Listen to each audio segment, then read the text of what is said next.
Bonjour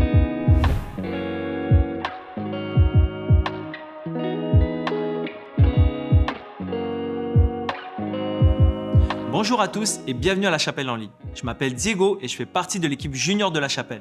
Je suis heureux que tu sois avec nous aujourd'hui et je te souhaite la bienvenue, particulièrement si c'est une de tes premières fois.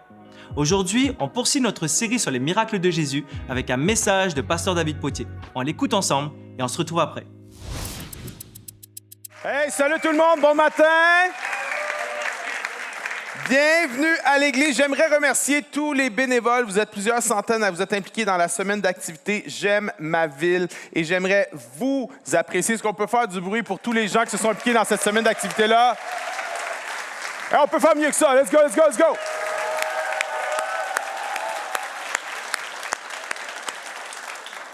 Nous sommes dans cette série Miracle. En passant, combien ont aimé apprécier le message de Pasteur Loïc la semaine passée? Solide, hein? Solide. Aujourd'hui, nous allons être dans le miracle de la multiplication des pains. À faire attention, il y a deux multiplications des pains. On va parler de la première et non de la seconde. La première, il y avait 5000 hommes à nourrir et Jésus a multiplié les pains avec 5 pains et 2 poissons. La deuxième, il y avait 4000 hommes avec 7 pains. Ne pas confondre les deux, les messages des deux miracles sont différents. Mais on va lire aujourd'hui dans Jean, chapitre 6, versets 1 à 15. Est-ce qu'on peut se lever ensemble pour la lecture de la parole de Dieu, s'il vous plaît?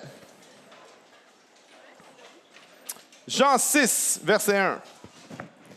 Après cela, Jésus s'en alla de l'autre côté de la mer de Galilée, de Tibériade.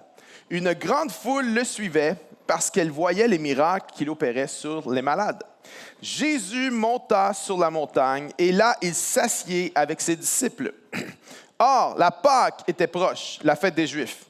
Ayant levé les yeux et voyant une grande foule venir à lui, Jésus dit à Philippe, « Où achèterons-nous des pains pour que ces gens aient à manger? » Il disait cela pour l'éprouver, car il savait ce qu'il allait faire.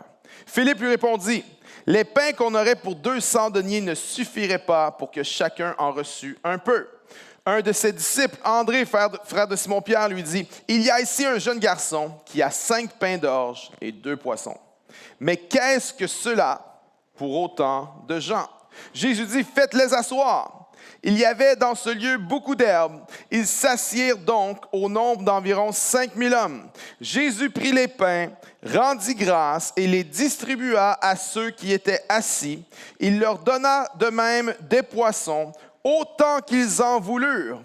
Lorsqu'ils furent rassasiés, il dit à ses disciples, « Ramassez les morceaux qui restent, afin que rien ne se perde. » Ils les ramassèrent donc et ils remplirent 12 paniers avec les morceaux qui restèrent des 5 pains d'orge après que tous eurent mangé. Ces gens, ayant vu le miracle que Jésus avait fait, disaient « Celui-ci est vraiment le prophète qui doit venir dans le monde. » Et Jésus, sachant qu'ils allaient venir l'enlever pour le faire roi, se retira de nouveau sur la montagne, lui seul. Est-ce qu'on peut dire ramener la parole de Dieu? Amen. Hey, avant de t'asseoir, dis à quelqu'un, je t'entendais chanter pendant le premier chant, tu chantes tellement bien, tu devrais enregistrer un album. Vas-y, dis ça à quelqu'un avant de t'asseoir.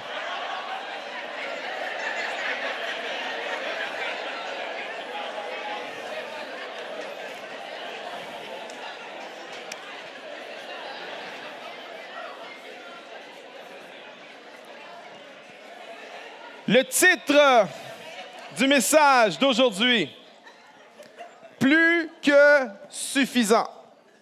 Plus que suffisant.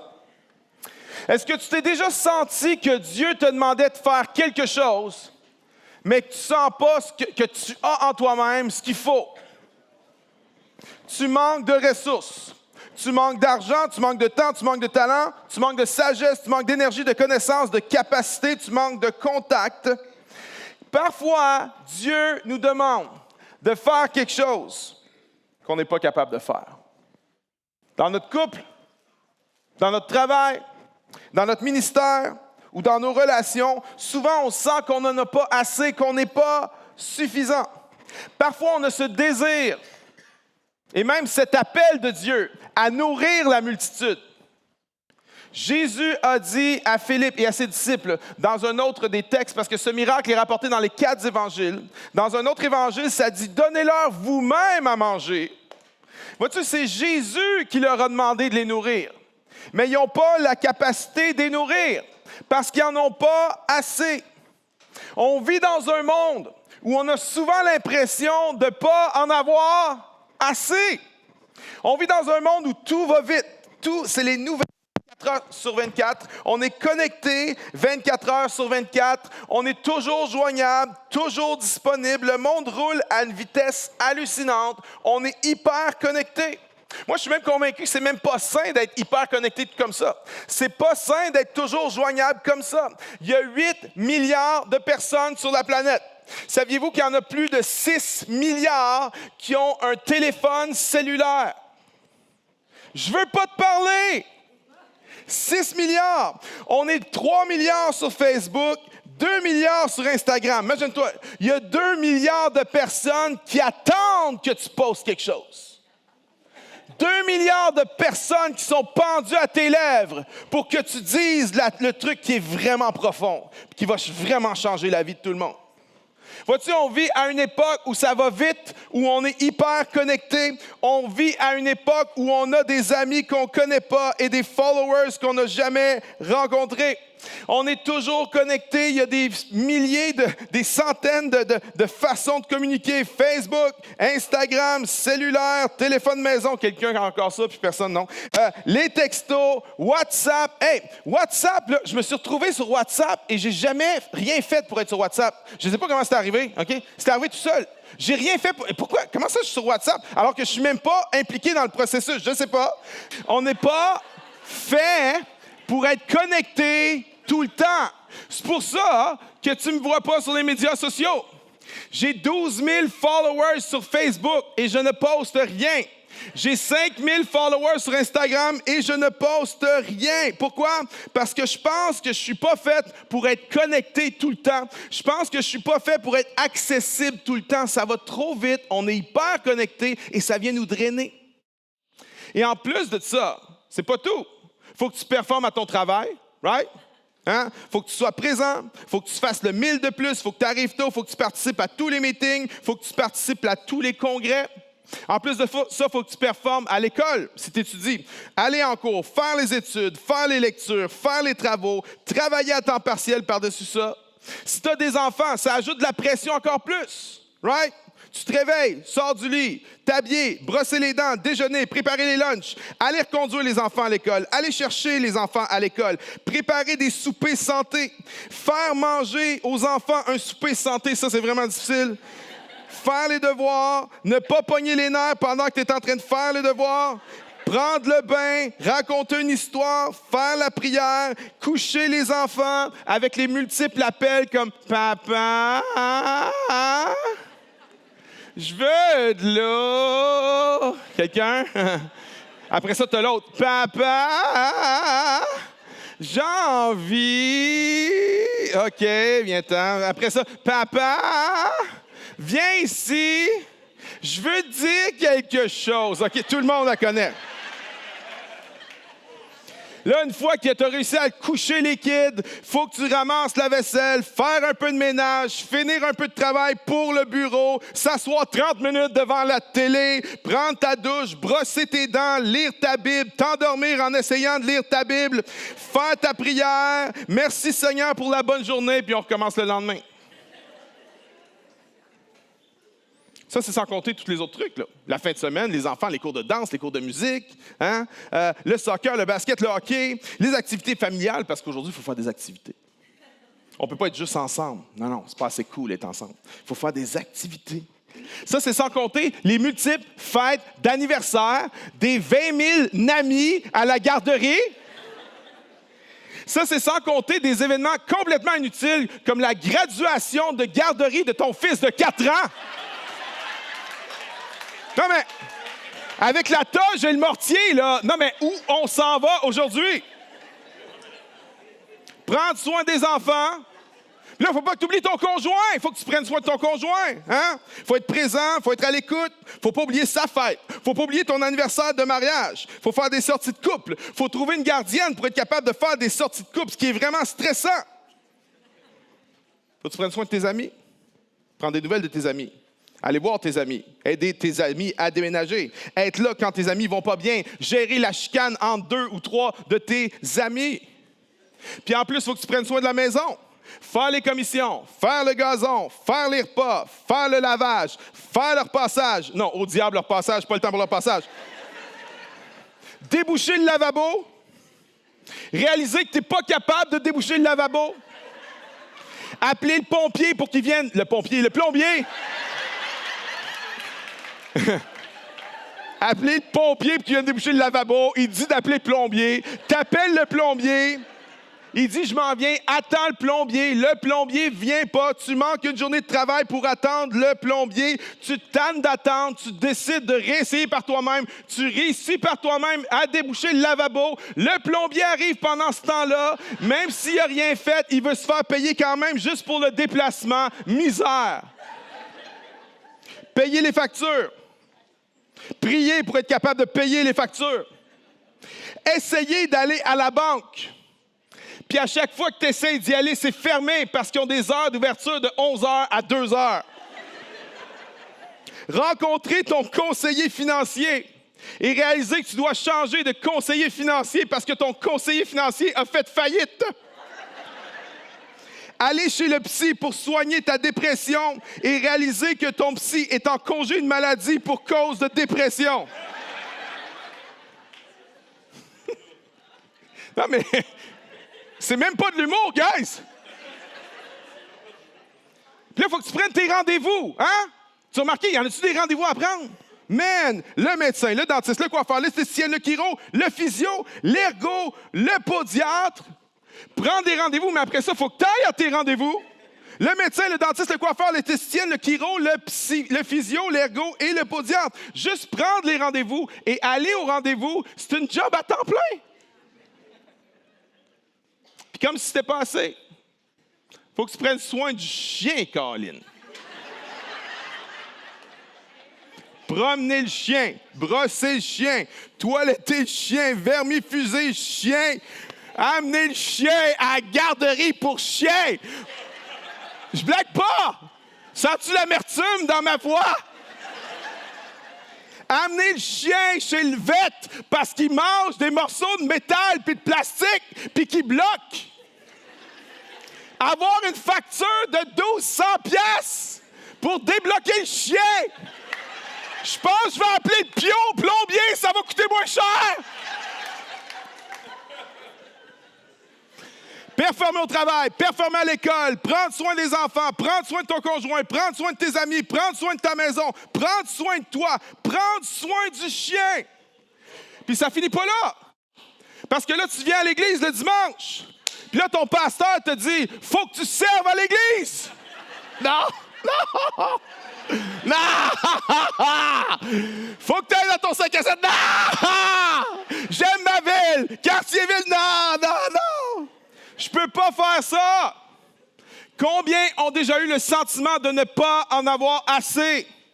Le sentiment de dire, je peux pas vivre cette vie-là une semaine de plus.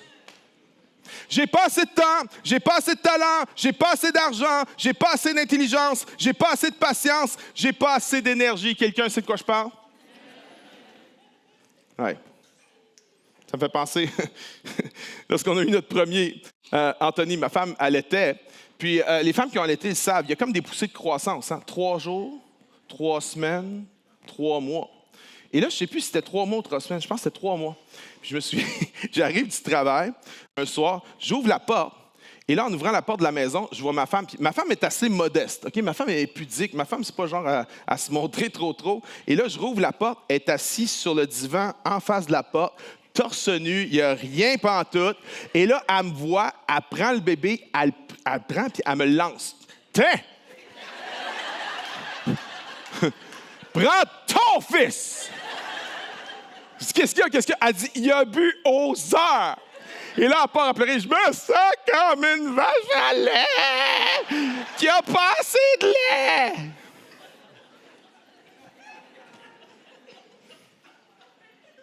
Quelqu'un s'est déjà senti comme ça? Tu sens que tout le monde est après toi. Tout le monde veut boire à toi. Mais tu n'as pas assez de lait. Tout le monde veut manger. Tout le monde vient te voir pour manger.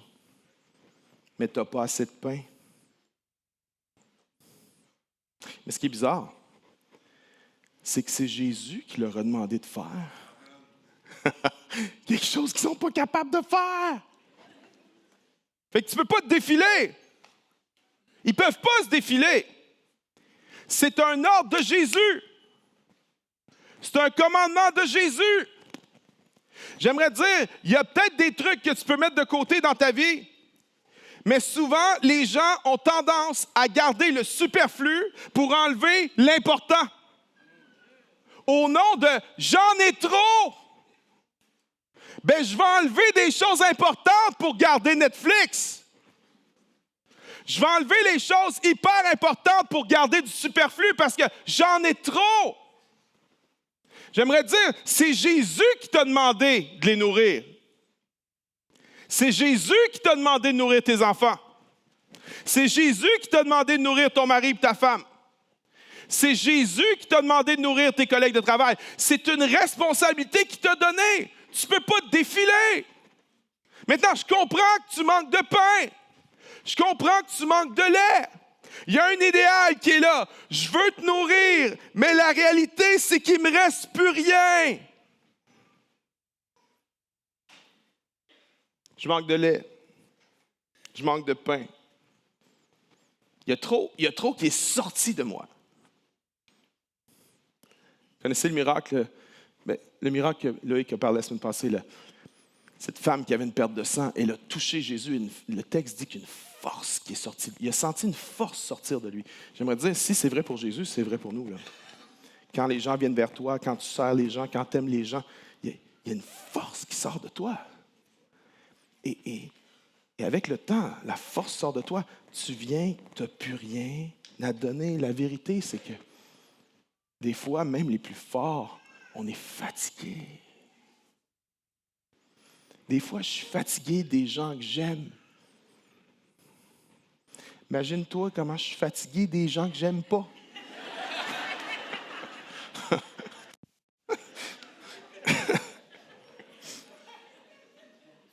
Ah, ça fait du bien, hein?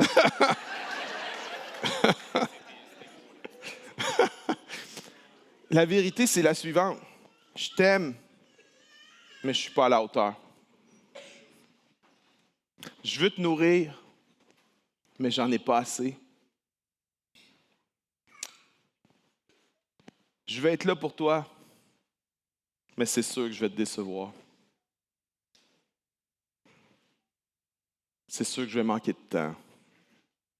C'est sûr qu'à un moment donné, je vais oublier quelque chose. Puis tu sais quoi? C'est sûr qu'à un moment donné, même, je ne vais pas prendre une responsabilité que je devrais prendre. Parce que je ne suis pas parfait. Puis j'en ai pas assez.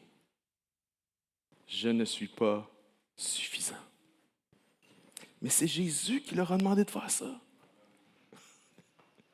Qu'est-ce que tu fais quand Dieu t'appelle à faire quelque chose que tu n'es pas capable de faire? Différentes options. La première, tout donner aux gens. Tu dis, j'en ai pas beaucoup. 5 pains, 2 poissons, mais je ne serai pas égoïste.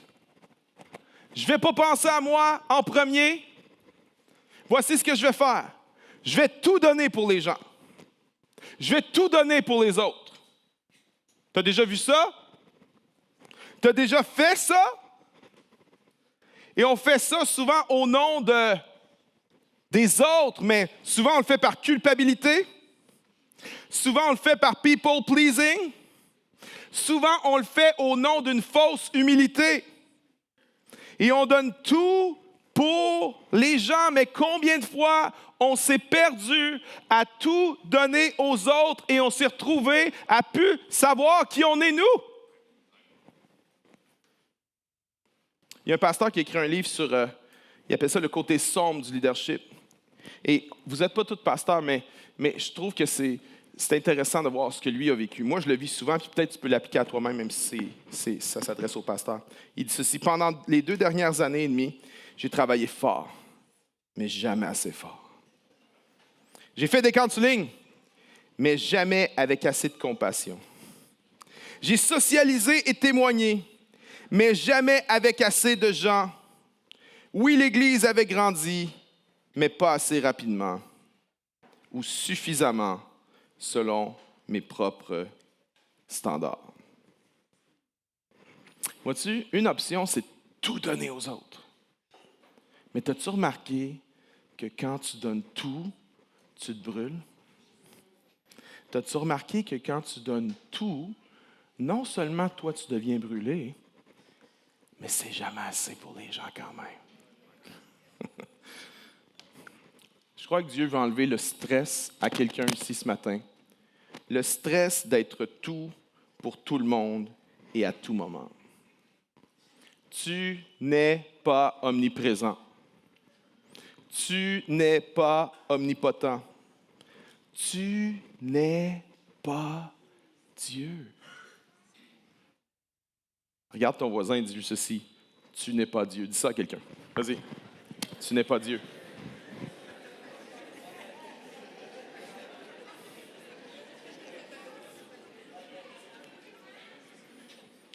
Tout donner aux gens, est-ce que c'est une bonne option? Non! Mais en voici une deuxième. Tout garder pour toi. Je ne veux pas me brûler.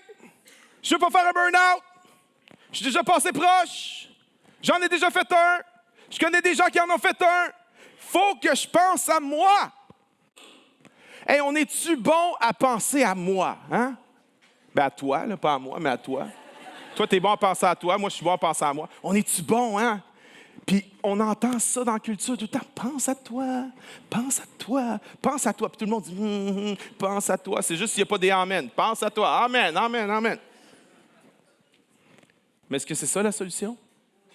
Ah, je vais pas tout donner aux autres, je vais me brûler. Alors qu'est-ce que je vais faire? Je vais tout garder pour moi. Est-ce que c'est une bonne idée? J'aimerais dire non. C'est le chemin de l'implosion. Attention! Attention à tout garder pour toi. Souvent dans la vie, en fait, il y a 3 grandes étapes dans le cheminement spirituel de quelqu'un. Il y a 3 grandes étapes dans la vie. La première, la difficulté de la première étape, c'est de te bâtir un foyer, de te bâtir une famille, de te bâtir une vie. La puberté vient te tirer hors de ton foyer. Et là, il faut que tu te bâtisses une vie. Il faut que tu te trouves une job. Il faut que tu te trouves une maison. Tu trouves un conjoint. Et tu bâtis ta vie. Et c'est une étape qui est quand même assez centrée sur toi. OK? Mais Dieu est OK avec ça.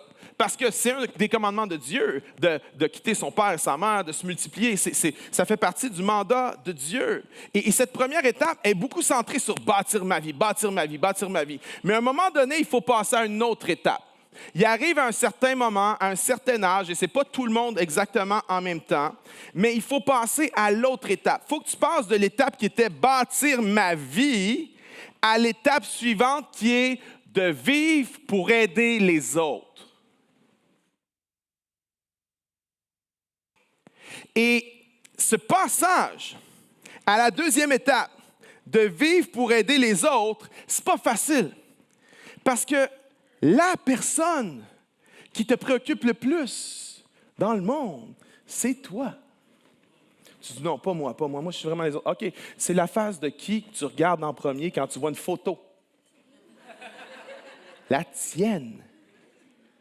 On est tous centrés sur nous. Et là, il y a un complot entre Dieu et la vie pour te faire grandir, pour te faire maturer, pour te faire passer à la deuxième étape. Et souvent, voici comment ça commence. Dieu va te donner des enfants.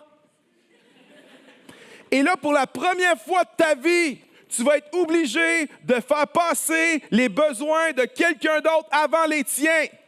Savez-vous c'est quoi ça? Ça, c'est Dieu qui te force dans la deuxième étape. C'est même pas volontaire. Tu es obligé. Dieu t'a trappé. Dieu t'a pogné. Et là, il faut que tu arrêtes de penser à toi. Il faut que tu penses à quelqu'un d'autre plus qu'à toi-même.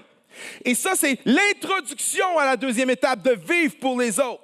Mais ce qui se passe dans nos sociétés, ce qui se passe autour de nous, c'est Dieu force les gens dans cette étape-là, mais une fois que les enfants sont un peu plus grands, la majorité des gens, au lieu de graduer volontairement dans cette deuxième étape de vivre pour les autres, savez-vous ce qu'ils font? Ils restent coincés à la première étape. Ils disent, maintenant, j'ai donné, je vais prendre du temps pour moi. Savez-vous, c'est quoi une crise de la quarantaine? Une crise de la quarantaine, c'est d'être pogné dans la première étape et de refuser de graduer à la deuxième étape. C'est ça, une crise de la quarantaine.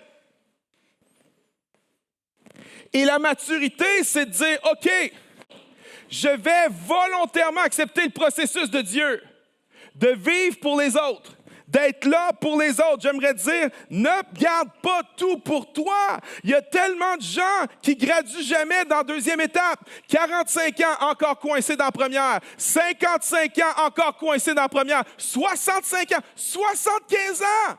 It's all about them. Sur leur lit de mort, it's all about them. Puis en passant, si tu veux voir une personne aigrie, c'est une personne que it's all about them. Ne dis pas, je vais tout garder pour moi. OK, alors, si je ne peux pas tout donner pour les gens, si je ne peux pas tout garder pour moi, voici une troisième option. Je vais tout partager ce que j'ai. Je vais partager. Hein? Ma mère me disait toujours, on partage. Ça, c'est du partage forcé. Hein? On partage. Et là, ma mère était sans pitié. OK? Ma mère, c'était pas comme vos petites mères modernes. Là. Non. Ma mère, c'était comme, OK, David, des fois, elle me donnait de l'argent pour donner à l'église, puis moi, je gardais ma main fermée. Ma mère ouvrait mes doigts, comme ça. David, tu vas donner la dîme, mais ça, tu vas pas voler le Seigneur. On partage. Tu dis, OK, je vais partager. J'ai pas grand-chose. J'ai 5 pains, 2 poissons. C'est pas grand-chose. Fait que je vais partager. En passant, il y a des gens qui refusent de croire au miraculeux, qui disent que le miracle de la multiplication des pains, en fait, c'est juste Jésus qui a partagé son lunch puis inspiré tout le monde à partager son lunch. Puis là, tout le monde a pu manger. OK, si c'est ton interprétation, je te demande, qu'est-ce que tu fais après ça du fait que Jésus a marché sur l'eau? C'est quoi tu fais avec ça? Qu'est-ce que je fais? Je vais partager. J'ai pas grand-chose. Un lunch, 5 pains, 2 poissons, c'est 5 pains d'orge. L'orge était le pain des pauvres. C'est probablement un repas communautaire, un chèque d'aide sociale de l'époque. C'est pas grand-chose. Mais qu'est-ce que tu fais si tu fais juste partager? Tu as 5 pains, 2 poissons. Tu n'en as pas assez. Tu dis, on va partager. Il y a 5000 hommes. Ça veut dire qu'il y a probablement 5000 femmes. Ça veut dire qu'il y a probablement 10 000 enfants. Il y a 20 à 25 000 personnes. Bonne chance. C'est quoi? C'est une poussière de pain par personne? Vois-tu, la solution, c'est pas de partager le peu que tu as. La solution, c'est pas de garder tout ce que tu as. La solution, c'est pas de donner tout ce que tu as aux gens. Voici la solution. Voici la solution. La solution, c'est de donner tout ce que tu as à Jésus.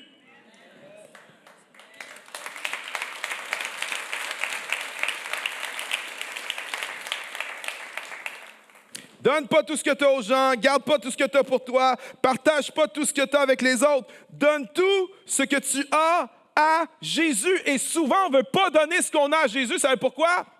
Parce qu'on pense, on croit le mensonge que l'homme vit de pain seulement. J'aimerais te dire, ta carrière ne va pas te nourrir. Avoir des enfants, aussi merveilleux que ce soit, ne va pas te nourrir. Un mariage ne va pas te nourrir. Une sexualité épanouie ne va pas te nourrir. Des projets ne vont pas te nourrir. C'est jamais assez. Pourquoi? Parce que le pain d'en bas ne peut pas nourrir ton âme. Le pain temporel ne peut pas nourrir une âme éternelle. Le pain fini ne peut pas nourrir une âme infinie. Depuis le temps, tu devrais le savoir. Ça fait 46 ans que je suis sur cette terre. Ça fait 46 ans que je m'empiffre de pain d'en bas. Puis j'ai encore faim.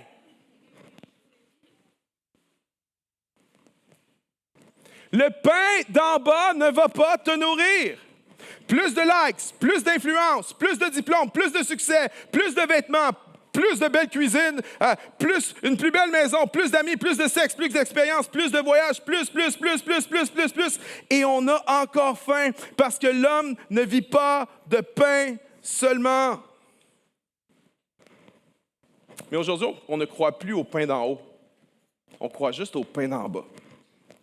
Alors, ce qu'on fait, c'est qu'on remplace par des substituts qui ne nous nourrissent pas. Philippe Yancey a dit ceci: une société qui nie le surnaturel va généralement finir par élever le naturel au statut du surnaturel. La sophistication moderne n'a pas renoncé à la transcendance, mais elle l'a plutôt remplacée par de faibles substituts. Les philosophes parlent d'hyper-réalité aujourd'hui, c'est substitut de transcendance. L'hyper-réalité, selon Jean Brouillard, le philosophe, c'est que nous avons des choses qui sont meilleures que la vraie chose dans nos têtes à nous.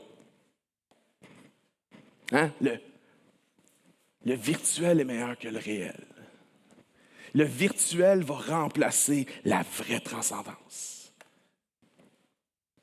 On voit ça partout, qu'on pense que le virtuel est meilleur que le réel. Bon, moi, je n'ai jamais été sur Tinder, mais j'en ai entendu parler. Puis, je me suis fait dire que le monde qui voit des photos sur Tinder, lorsqu'ils arrivent au rendez-vous, ils ont des petites surprises parce que la photo ne ressemble pas à la personne. C'est ce qu'on m'a dit. C'est comme s'il n'y a rien dans ce monde-là qui est vrai. Même la vulnérabilité, c'est une fausse vulnérabilité. Même la générosité sur les médias sociaux, c'est une fausse générosité. On vit dans un monde où, parce qu'on ne croit plus au pain d'en haut, on a substitué la transcendance par une hyper-réalité qui est fake. Annie Dillard, c'est une entomologiste, une spécialiste des insectes, et elle a mené des expériences sur certains papillons, et elle a remarqué une expérience en particulier qu'elle a fait. Elle a peint des papillons avec des répliques de femelles de la même espèce, mais ces femelles les répliques étaient plus grandes et plus attirantes que les femelles réelles, et les mâles allaient vers les fausses femelles. Les mâles essayaient de monter les femelles en carton. Et les vraies femelles étaient à côté en train de battre des ailes, puis ça donnait rien. Ça vous rappelle-tu quelque chose? On vit dans une société de carton, alors que la vraie beauté est devenue invisible. J'aimerais vous dire, la porno n'est pas le vrai sexe. Le junk food n'est pas la vraie nourriture. Tinder n'est pas une vraie validation. La drogue n'est pas le vrai bonheur. Fumer de l'herbe n'est pas une vraie relaxation. Une aventure n'est pas une vraie relation. Texter n'est pas une vraie communication. Et les célébrités ne sont pas de vrais modèles.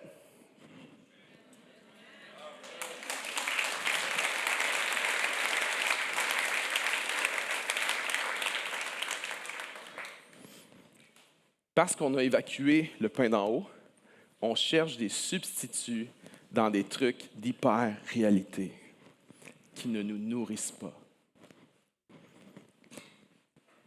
Mais, voici ce qui nourrit. Verset 35. Jésus leur dit, « Je suis le pain de vie. Celui qui vient à moi n'aura jamais faim. Et celui qui croit en moi n'aura jamais soif. » Jésus dit, « Je suis le pain de vie. » Jésus a dit, le pain que je viens de multiplier, là, c'est juste un symbole que le vrai pain, c'est moi. Jésus dit, la manne que vos pères ont mangée au désert, dans le temps de Moïse, Jésus dit, c'est moi.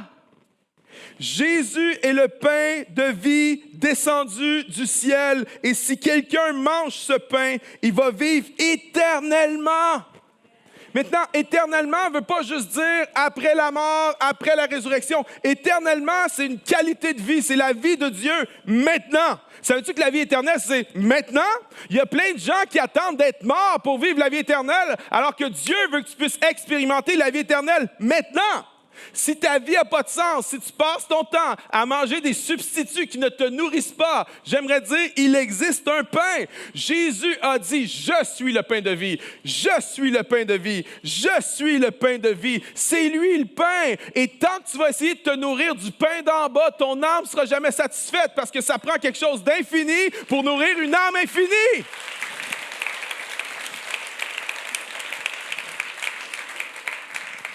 Puis il y en a, tu as l'impression en ce moment dans ta vie, il y en a, tu manques de pain, le pain d'en bas. Là. Il y en a, tu manques peut-être de finances, tu manques peut-être d'opportunités, tu manques peut-être d'amis, tu manques de pain. Savais-tu que si tu es un enfant de Dieu, Dieu va parfois t'amener à un endroit où tu vas manquer de pain? Tu savais ça? Non, Dieu, c'est un bon Dieu, il va me donner tout ce que je veux. Ah ouais? Non, savais-tu que Dieu va parfois t'amener, Jésus l'a fait avec eux, Dieu va parfois t'amener dans un endroit où tu vas manquer de pain. Puis tu vas dire à Dieu, qu'est-ce que tu fais? Pourquoi j'ai pas de pain? Je manque de pain. C'est ça qui est arrivé avec le peuple d'Israël. Hein? Deutéronome 8. Moïse a dit ceci à Israël. Souviens-toi de tout le chemin que l'Éternel, ton Dieu, t'a fait faire pendant ces 40 années dans le désert, afin de t'humilier et de t'éprouver pour savoir quelles étaient les dispositions de ton cœur et si tu garderais ou non ses commandements. OK. Dieu a conduit son peuple au désert afin de les éprouver et de connaître ce qui était dans leur cœur. Maintenant, pensez-vous que Dieu ne savait pas ce qui était dans leur cœur? Ce n'est pas Dieu qui avait besoin de connaître ce qui était dans leur cœur. C'est eux qui avaient besoin de connaître ce qui était dans leur cœur. Regardez ce qu'il dit après. Il t'a humilié, il t'a fait souffrir de la faim, il t'a nourri de la manne que tu ne connaissais pas et que tu n'avais pas connu tes pères, afin. Pourquoi tu as manqué de pain? Pourquoi tu manques peut-être de pain en ce moment? Afin de t'apprendre que l'homme ne vit pas de pain seulement, mais que l'homme vit de tout ce qui sort de la bouche de Dieu. Verset 5, reconnais en ton cœur que l'Éternel, ton Dieu, te châtie comme un homme châtie son enfant. Nous châtie, on pense d'un mot négatif. Non, ça parle de correction, ça parle d'amour. Il y en a, tu manques de pain en ce moment. Puis tu te demandes pourquoi je manque de pain, pourquoi j'ai pas ça, pourquoi j'ai pas ça, pourquoi je prie ça, puis pourquoi Dieu fait rien, puis pourquoi. Il t'a conduit au désert afin de t'apprendre que l'homme ne vit pas de pain seulement, mais de toute parole qui sort de la bouche de Dieu. Il y en a, tu n'as pas beaucoup de pain en ce moment. Tu as l'impression qu'il te manque quelque chose. Il y en a, tu es fatigué, tu es épuisé. Tu as l'impression que tout le monde est après toi, tout le monde veut quelque chose de toi, puis tu n'es pas capable, tu n'as pas assez de pain, tu n'as pas assez de lait. Il y en a, tu es amer. Il y en a, tu es à ça de craquer. Parce que tu essaies de nourrir tout le monde avec quelque chose que tu n'as pas. J'ai une nouvelle pour toi. Dieu te dit ce matin, c'est moi qui t'ai emmené là.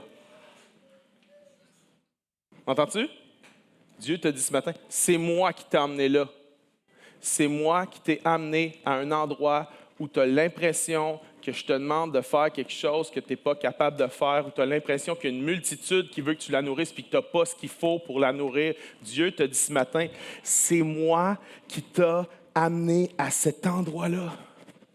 Parce que, écoute bien, maintenant que tu réalises que tu ne peux plus leur donner toi, peut-être que tu vas commencer à leur donner lui. Parce que tant que tu vas leur donner toi, tu n'en auras jamais assez. Fait qu'il ne faut pas que tu pointes les gens vers toi. Il faut que tu pointes les gens vers lui. Donne-leur pas toi, donne-leur lui. Donne-leur lui, c'est ça qu'ils ont besoin. Est-ce qu'on peut applaudir le Seigneur ce matin, mes amis? Donne-leur lui. Puis voici la bonne nouvelle. C'est que quand tu leur donnes, lui, ça dit qu'il restait, une fois que tout le monde avait mangé, ils ramassèrent 12 paniers des morceaux qui restaient. 12 paniers, 12 disciples. Vois-tu, quand tu leur donnes, lui, il va toujours rester pour toi.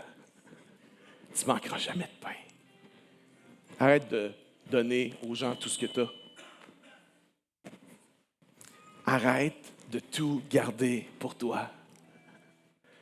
Arrête de partager le peu que tu as. Ça nourrit personne anyway. Donne tout ce que tu as à Jésus. Donne tout ce que tu as, puis lui multiplie. Puis il a dit, Jésus, il y en a un qui me demande quelque chose. Jésus dit, viens-t'en, viens chercher. OK, Jésus? Tiens, va lui donner ça. Mais souviens-toi, ce pain-là, c'est pas toi, David. Ce pain-là, c'est moi. OK, ça. Tiens, voici le pain. Mais le pain, c'est pas moi.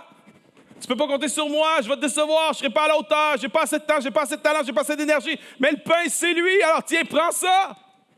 Ah, Jésus, il y en a un autre, là, il y en a encore un qui est après moi. Jésus, c'est correct, viens-t'en. J'en ai encore. Merci, Jésus. Oui, je sais. Ce pain-là, c'est pas moi. C'est toi. Oui, merci.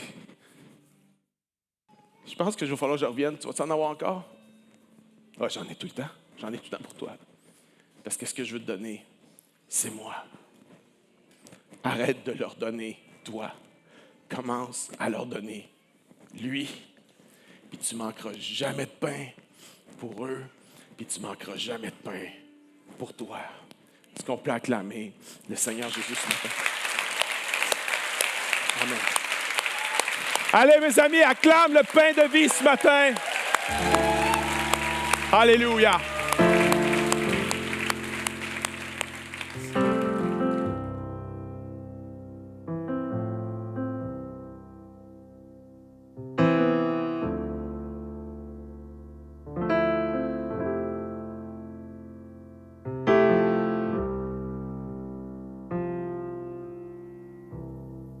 Captivé par ta présence, je désire rester à tes pieds. Captivé par ta sainte présence, je veux m'abandonner. Oh, je ne cherche pas ta main. Tu ne me dois rien, tu m'as comblé. Au-delà de ce que tu peux faire, je veux ton cœur.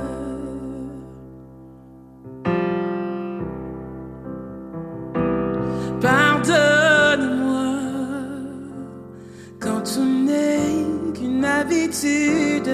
Pardonne-moi quand j'oublie pour qui je chante. Je veux tout recommencer.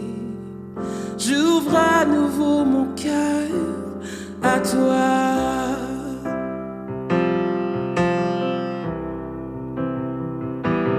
Pardonne-moi quand je ne pensais qu'à moi seul. Pardonne-moi lorsque toi seul ne suffit pas.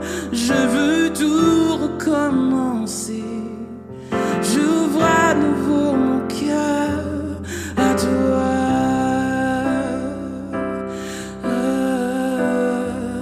Captivé par ta présence,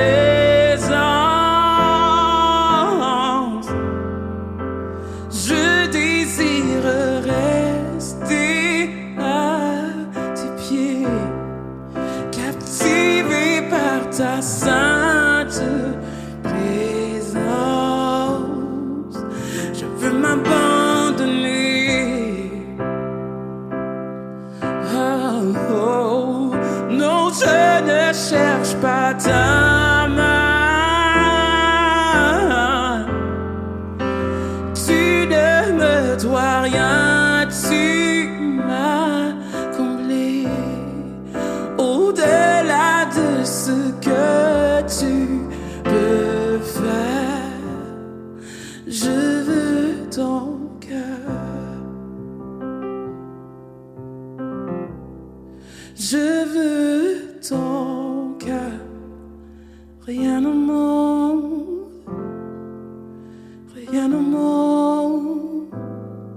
ne peut me combler. Je veux ton cœur, rien au monde, rien au monde ne peut me combler. Je veux ton cœur, rien au monde, rien au monde ne peut me combler. Je veux ton cœur, rien au monde, rien au monde ne peut me combler. Je veux ton cœur, rien au monde, rien au monde ne peut me combler. Je veux ton cœur, rien au monde, rien au monde ne peut me combler.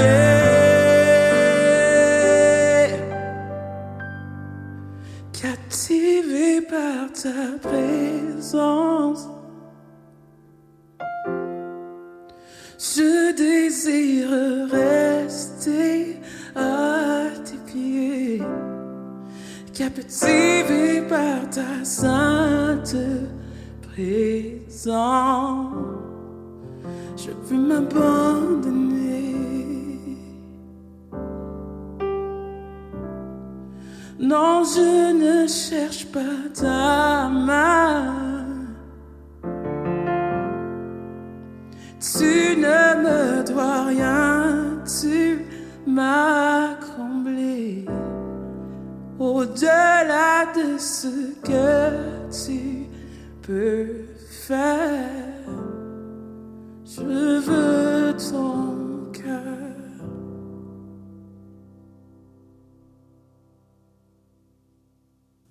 Merci, Pasteur David, pour ce message qui nous rappelle que Jésus est plus que suffisant.